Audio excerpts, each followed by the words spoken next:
Bailey's Story, Chapter 8. One warm day, Ethan and Mom and Dad loaded up the car with a lot of suitcases and boxes, and then they called to me. I hopped into the back seat with Ethan. We took a long ride, and when we were done, we were at the farm. The farm meant new animals, new people, and new smells. From the first moment I jumped out of the car after Ethan, I was very busy. Two older people came out of a big white house, and there was a lot of happy exclaiming while I ran around everybody's feet. Ethan called the two new people, Grandma and Grandpa. After he'd spent some time hugging them and hearing things like, "You've grown so much," and "So this is Bailey," he ran off across a patch of packed down dirt. "Come on, Bailey," he called to me. He didn't need to call. I was already racing after him. He took me past a split-rail fence where an enormous horse stared at me. I crawled under the fence to bark and invite her to play, but she only puffed air out through her nostrils and went back to biting off mouthfuls of grass. Her loss. I dove back under the fence and took off after Ethan, who was happily shouting my name. I followed him down to a pond. I guess that was what the farm had instead of a creek. There was a family of ducks to bark at, and they splashed into the water, paddling away as I ran up. Unfair! The minute I stopped barking, they came back toward the bank, the mother in the lead and a half a dozen little fluff balls behind her in a line. So of course I had to bark again. Back they all went into the water. Ducks looked to me to be about as useless as Smokey the cat. "You crazy dog, Bailey!" Happiness was pouring out of Ethan's voice. "Come on!"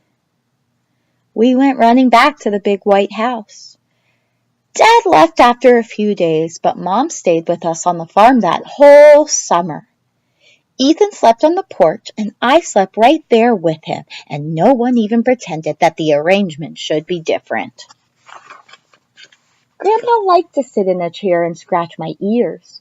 Grandma always seemed to be cooking in the kitchen, and she needed me to sample what she made. I was glad to do my part. The love from both of them made me squirm with joy.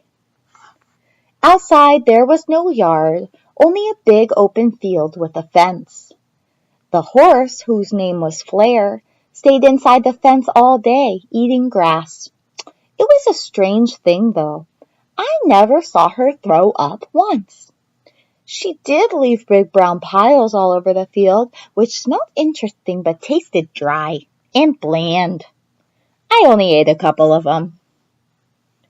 Sometimes Flare went into a big, shabby old building called the barn, and the first time I followed her in there, I discovered that the farm had a cat. What a disappointment! She crouched back in the shadows and jumped up high or ran away whenever I came near.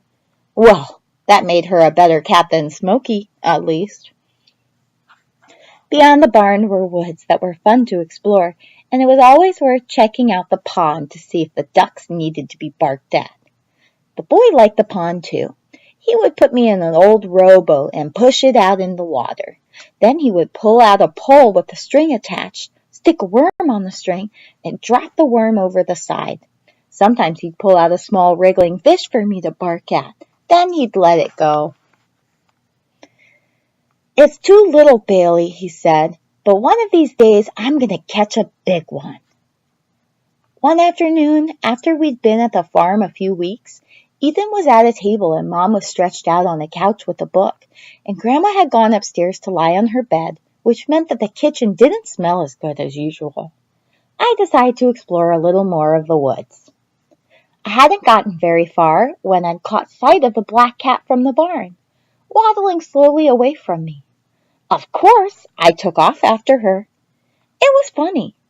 When I'd seen the cat in the barn, I didn't remember a white stripe down her back. Now she definitely had one. She didn't run away from me as quickly as she had before, either. As I got closer, I realized that this was no cat, after all. It was a new kind of animal. Excited, I barked and bowed down low on my front legs to invite her to play. She turned and gave me a solemn look, her fluffy tail high up in the air. I let my own tail wave back and forth. Great! Although everything about the farm was wonderful, the one thing that was lacking was another dog to wrestle with or chase around. I did miss Marshmallow from time to time. I jumped forward to give my new playmate a nudge with my nose. The next thing I knew, a plume of horrible stink puffed into my face, sticking to my eyes and lips, choking my nose. I sprang back.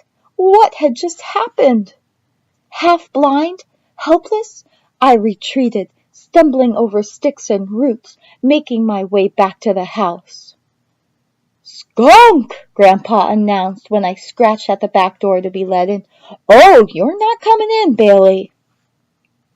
Mom came to stand behind Grandpa on the other side of the door. "Bailey, did you get into a skunk?"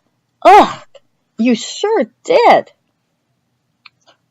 Was that the name of the stinky cat creature in the woods? Skunk? Why was everyone just staring at me, not letting me in? I wanted to roll on the carpets and rub some of this awful smell off my fur. That didn't happen, though. Instead, the boy came out, wrinkling his nose. He took me around to the side of the yard, where he wet me down with a hose. When I tried to lick his face, he pushed me away. "Yuck, Bailey! Skunk!" he said. His voice was so stern that I understood. The skunk had been bad. Then he held my collar while Grandpa showed up with a basket of tomatoes from the garden. Together, Grandpa and the boys squished the soft, warm tomatoes all over me, rubbing the tart-smelling juice into my fur. What a thing to do! I shook myself, sending water and juice and tomato pulp flying. "Bailey!" the boy yelped, and Grandpa laughed and groaned at the same time. "He needs a bath now," the old man said. A bath? What was that? I couldn't remember. Was it something to eat? That would help to make up for all this ridiculous treatment. But it turned out that a bath wasn't something to eat. Mom brought out some soap that smelled a little bit, not very much I thought, like roses. Ethan rubbed the suds into my fur until I smelled like a cross between Mom, a flower garden, and a tomato. I had never been so embarrassed in my life, and things didn't get much better after that. Even once I was dry, I had to stay out on the porch. And when Ethan came out there to sleep, he kicked me out of his bed. "You stink, Bailey," he said. I lay on the floor and tried a whimper or two, but Ethan didn't give in and let me climb up. So I just tried to sleep despite all of the strange, bewildering smells floating around.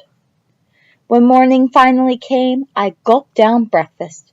Ethan brought my food bowl out to the porch for me and raced outside. A good roll in the grass helped to rub some of those dreadful odors off my fur. And when I checked out the pond, I got lucky. Something was lying on the bank. A dead fish. It was small, but the smell was good and strong. I rolled in it over and over, twisting my back to get the scent ground in properly. It didn't help as much as I thought it would, though. Under the marvelous dead fish smell, I could still sense tomato and perfume and that horrible tang of skunk. I needed to figure all of this out, so I headed back for the woods. Sure enough, my nose led me quickly to that skunk. I sniffed at her, hoping that I'd pick up some information that would explain what had been going on. And the very same thing happened. She lifted up her tail, and from her rear end, of all places, Another powerful blast of stink hit me right in the face. I yelped and backed away as quickly as I could. What was going on? Couldn't that skunk tell I just wanted to play? And if she didn't feel like playing, why didn't she just run away or hide or jump up on something tall, like Smokey or the barn cat always did? Shaking my head, blinking, I stumbled back out of the woods. "Oh, Bailey!" Ethan moaned when I found him by the fence. "You're kidding me!" I was put through the whole thing again. The water from the hose, tomatoes from the garden, and Mom's horrible fake floury soap. Was this going to be my life now? Every day? Would I ever be let back into the house where Grandma's cooking smelled so delicious? Would I ever sleep in the bed next to my boy again? "You are so stupid, Bailey," the boy scolded as he scrubbed me. Grandma was watching this time. "Don't call him stupid. It's such an ugly word," she said. "And he's hardly more than a puppy. He didn't know what he was doing. Tell him he's a doodle. That's what my mother always called me when I was a little girl and did something wrong." The boy faced me sternly. "Bailey, you're a doodle. You're a doodle dog." And then he laughed, and Grandma laughed, but I was so miserable I could barely move my tail. Just to show that skunk I was going to ignore her. That would serve her right, after everything she'd put me through. And now we're ready for Chapter 9.